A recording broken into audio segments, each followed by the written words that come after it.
Welcome to International Securities Exchange's podcast series. Facilitated by renowned educators, ISE podcasts are intended to teach beginning as well as seasoned investors the ins and outs of trading. To find an updated list of podcasts, please visit www.ise.com/podcasts. Please be sure to listen to our important message following this episode regarding the risks of investing in exchange-traded options.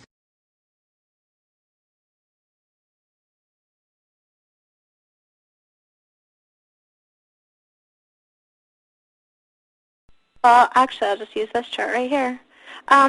If you have something that lasts, for instance, a certain amount of months in the past, where a correction or consolidation has lasted a certain amount of months in the past, and you kind of look at what's going on currently, oftentimes they're going to be really comparable. I mean, I was doing a segment, for instance, I do a weekly market watch letter off of my site, which you can view at, let's see, if you go to tradingfrommainstreet.com, there's a link on the right-hand side for that video. And in it, I was looking at what's going on currently in the euro and comparing the current consolidation where we just started to kind of come into a support level on the euro, and looking at how long those type of consolidations or breaks in the market had lasted in the past in the euro to kind of give us an idea of how long this current support zone is going to most likely hold. And in the past, a lot of the corrections and bases from the strong moves in the euro lasted about 4 months. So as this support zone starts to hold and kind of solidify a little bit better, it would not be unexpected to see that hold for a good 4 months or so, that we could see choppier trading in the euro over the next couple of months as a result of that.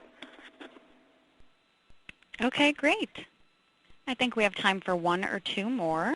Okay. One of our callers today believes that the USD will be in an uptrend in the coming months. What time frame should I use to analyze?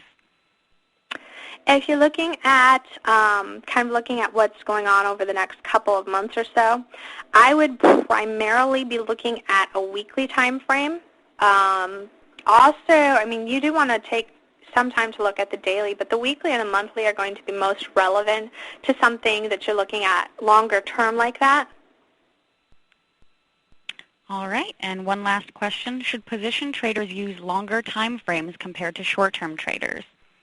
Yeah, definitely. I mean, this all is all really related, because if you're position trading, again, position traders, your primary setups are going to be based upon what's going on a weekly or monthly time frame. So if you actually drop down and look at intraday charts, for instance, and you're position trading, you can get into a lot of trouble, because you start to overanalyze things. Like, you might think, well, gee, this is so extended at this point on this 60-minute chart or on this daily chart. I don't really want to get into my position at this point. And yet, if you looked at it in terms of the larger time frame, it doesn't really matter. Yeah, you're going to get wiggled around right away. You might have, be in negative territory to begin with, but you can just use those smaller time frames to begin to build a position in something. And so instead of saying, like, I'm using a break of XYZ price to get into something, you'll use kind of that congestion zone as it's starting to break that price and try to time entries on the smaller time frames instead of just putting on all of your position at once.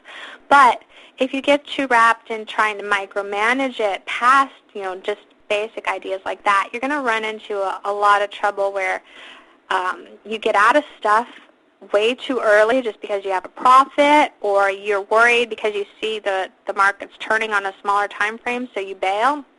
There are cases where it will show you that the market is turning and that you do need to kind of be more aggressive in watching what's going on. For instance, let me go down and see if I can find some place to draw here. Well, I don't, but for instance, if we're looking at, let's say, you're long a position and it's coming into a resistance zone, but maybe it hasn't hit it exactly, and you start to see it slow and stall off, this could give you a heads up. If you're watching the momentum and the pace on these smaller time frames, you can see the momentum shift and actually trigger a reversal that can help get you out of a position much more quickly than something like a trailing stop, such as a moving average or something might do. So you can use it and drop down to smaller time frames as you're coming into target levels or as you're coming into even stop levels to kind of manage it a little bit more closely at that point. But in general, try to stay away from focusing on those smaller time frames as you're actually in a position, because it's just going to mess you up. Okay. Do we have time for one more, Toni? Yeah, sure. Go ahead. Okay. Do you have any intraday time frames where support resistance levels don't hold? Let's see. I'm not exactly sure what they mean by that, but some of the things when you're looking at intraday where support and resistance levels don't hold very well is there are certain periods of the day that I've labeled as correction periods. And these are times where the market is most likely to turn or reverse or trigger a breakout.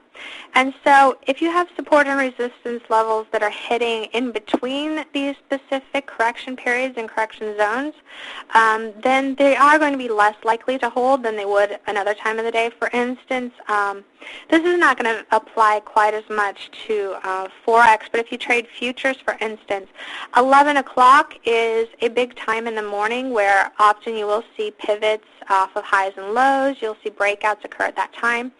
And so if you have something that is hitting as a support or resistance level at that same time as that correction period, it has a much higher chance of holding than something that hits at, like, say, 11:43 or something. When you are looking at Forex, some of the things to look for in the Forex market is pay attention to what the open and closes are for the exchanges, because a lot of times you can get big influx moves at those points. Excuse me. So those are things to watch for particular times of the day. Also, if there's big economic data coming out in any of the foreign markets, those are going to be levels where you can more likely see support and resistance levels holding as well. All right, great. I think we can wrap things up then, Toni. Well, thank you. All right, so thank you all for joining us. I think we have one last slide here with some last-minute info and some additional resources. So thank you all for joining us. Of course, special thanks as always to Toni Hansen. Today's webinar will be available on the webinar archives page tomorrow. We're hoping you can join us next week for volatility and high probability breakout strategies for currency trading. All right, and I think we're all set. Thank you very much, Toni. Thank you for having me. Thank you, everyone.